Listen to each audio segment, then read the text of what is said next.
ಭಕ್ತಿಯ ಮಹತ್ವ. ಭಕ್ತಿಯು ಹಿಂದೂ ಧರ್ಮದಲ್ಲಿ ಅತ್ಯಂತ ಪ್ರಾಮುಖ್ಯತೆಯಾದ ಮಾರ್ಗಗಳಲ್ಲಿ ಒಂದಾಗಿದೆ. ಇದು ದೇವರ ಮೇಲಿನ ಪ್ರೀತಿ, ಶ್ರದ್ಧೆ ಮತ್ತು ಸಮರ್ಪಣೆಯ ಮೂಲಕ ವ್ಯಕ್ತಿಯು ಆಧ್ಯಾತ್ಮಿಕ ಬೆಳವಣಿಗೆ ಹೊಂದಲು ಮತ್ತು ದೇವರೊಂದಿಗೆ ಸಮೀಪತೆಯನ್ನು ಸಾಧಿಸಲು ಸಹಾಯ ಮಾಡುತ್ತದೆ. ದೈವಿಕ ಸಂಬಂಧ. ಭಕ್ತಿಯು ವ್ಯಕ್ತಿಯು ದೇವರೊಂದಿಗೆ ಸಾನ್ನಿಧ್ಯವನ್ನು ಮತ್ತು ಆಧ್ಯಾತ್ಮಿಕ ಸಂಬಂಧವನ್ನು ಕಟ್ಟಿಕೊಳ್ಳಲು ಸಹಾಯ ಮಾಡುತ್ತದೆ. ದೇವರ ಮೇಲಿನ ಪ್ರೀತಿ ಮತ್ತು ಶ್ರದ್ಧೆಯಿಂದ ಭಕ್ತನು ಆಧ್ಯಾತ್ಮಿಕ ಶಾಂತಿ ಮತ್ತು ಸಂತೋಷವನ್ನು ಅನುಭವಿಸುತ್ತಾರೆ. ಮನೋಶಾಂತಿ ಮತ್ತು ಸಮಾಧಾನ. ಭಕ್ತಿಯು ಭಕ್ತನ ಮನಸ್ಸಿನಲ್ಲಿ ಶಾಂತಿ, ಸಮಾಧಾನ ಮತ್ತು ಸಮತೋಲನವನ್ನು ತರುತ್ತದೆ. ದೇವರ ಮೇಲೆ ಸಮರ್ಪಣೆ ಮತ್ತು ಶ್ರದ್ಧೆಯು ಬದುಕಿನ ಸಂಕಷ್ಟಗಳನ್ನು ಸಮರ್ಥವಾಗಿ ಎದುರಿಸಲು ಸಹಾಯ ಮಾಡುತ್ತದೆ. ನೈತಿಕ ಮತ್ತು ಆಧ್ಯಾತ್ಮಿಕ ಬೆಳವಣಿಗೆ.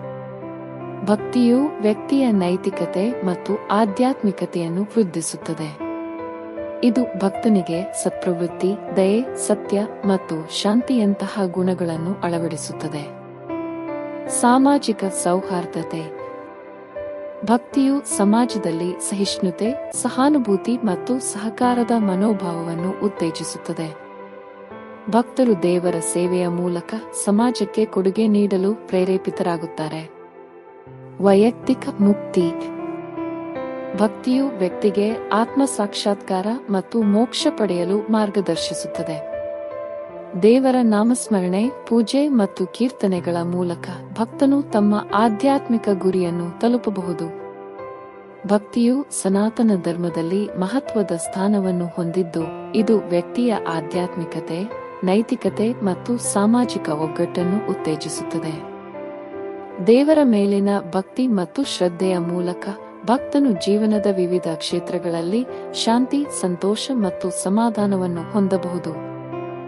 ಅಂತಹ ಭಕ್ತಿಯು ಅಂತರಂಗದ ಶುದ್ಧಿಯನ್ನು, ನೈತಿಕ ಗುಣಗಳನ್ನು ಮತ್ತು ದೈವಿಕ ಅನುಭವಗಳನ್ನು ಅನುಭವಿಸಲು ಮಾರ್ಗದರ್ಶಿಸುತ್ತದೆ. ಹೀಗೆ ಭಕ್ತಿಯು ಸಾರ್ಥಕ ಮತ್ತು ಧಾರ್ಮಿಕ ಜೀವನದ ಆಧಾರ ಸ್ತಂಭವಾಗಿರುತ್ತದೆ. ನೀವು ಈ ಸಂಕ್ಷಿಪ್ತ ವಿವರಣೆಯನ್ನು ಇಷ್ಟಪಟ್ಟರೆ ದಯವಿಟ್ಟು ಸಬ್ಸ್ಕ್ರೈಬ್ ಮಾಡಿ, ಹೀಗಾಗಿ ನಾವು ಹೆಚ್ಚು ಆಧ್ಯಾತ್ಮಿಕ ವಿಷಯಗಳನ್ನು ತರುವಂತೆ ಮಾಡಬಹುದು. ವೀಕ್ಷಿಸಿದ್ದಕ್ಕೆ ಹೃದಯಪೂರ್ವಕ ಧನ್ಯವಾದಗಳು.